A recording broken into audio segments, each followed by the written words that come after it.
This video assumes you're already familiar with how to use the system and focuses more on a specific circumstance.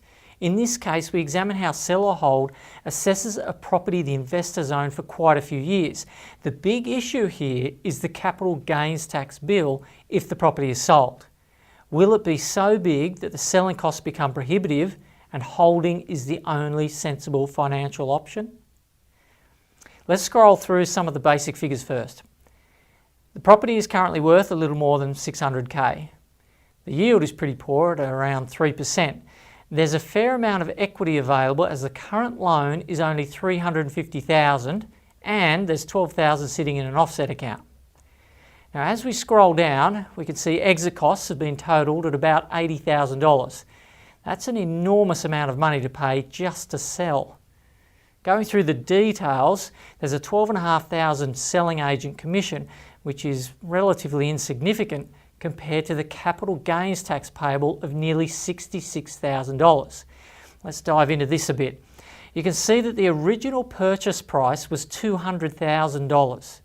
In this case, the investor bought the property about 15 years ago, and prices look to have tripled in that time. In fact, the gain in value has been $400,000. However, the investor spent $55,000 on some kind of improvement. Perhaps they had an extension built. Any improvements are added to the cost base, which reduces the amount of capital gains tax payable. So not all of that $400,000 is attributable to capital gains, despite that being the first thought. Stamp duty is also added to the cost base, which again reduces the capital gains tax payable. But the investor claimed $10,000 in depreciation over that time too, and depreciation comes off the cost base, which increases the capital gains liability. Now, I know this is all fairly confusing if you're not familiar with capital gains tax, but the system takes care of all these calculations for you. If you're in any doubt, you should speak to your accountant.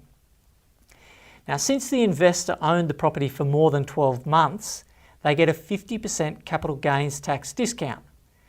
So putting it all together, they will end up having to pay the ATO nearly $66,000 in capital gains tax.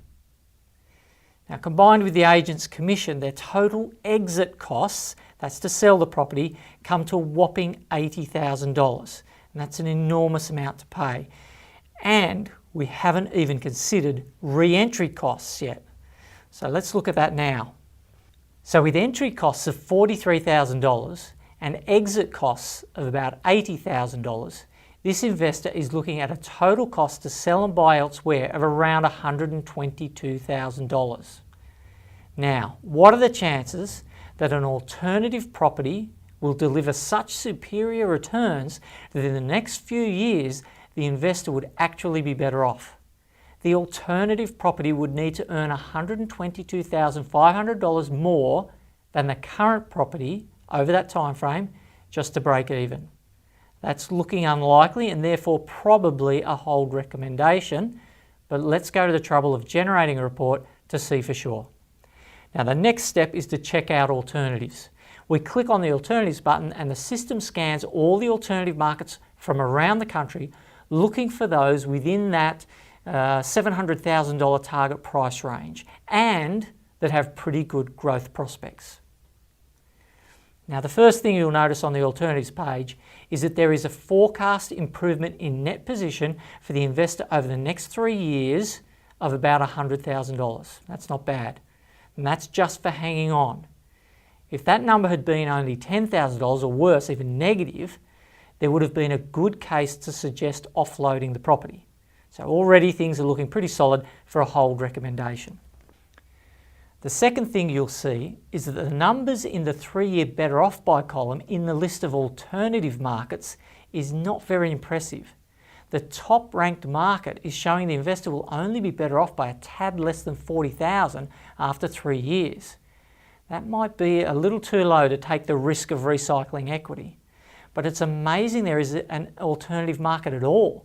Putting that into context, the system has found an alternative market with growth forecasts such that the superior returns will exceed the $100,000 improvement in value of the current property by $122,500, which is the recycling costs. A report will show it all. Let's firstly pick the top ranked alternative market. And then we scroll to the bottom of the page to click the button to generate the assessment report. You'll notice that the recommendation is to hold, as we suspected. But looking at the executive summary charts, it doesn't look as obvious a conclusion as we first thought. The recycling costs are recouped within 3 years. Now that's a criteria for a sell recommendation. The problem is the net position after 3 years, shown on the second chart, is not that much. Let's jump to the net forecast section to see how both markets compared.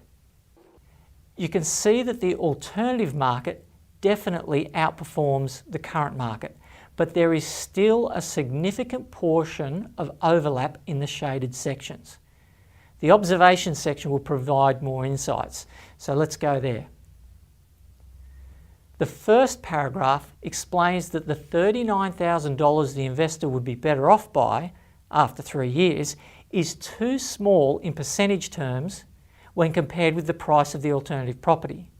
The system wants to see a 3-year better off by of at least 10% of the replacement property's price. So there is a red traffic light symbol next to this first paragraph to suggest there is good reason to hold.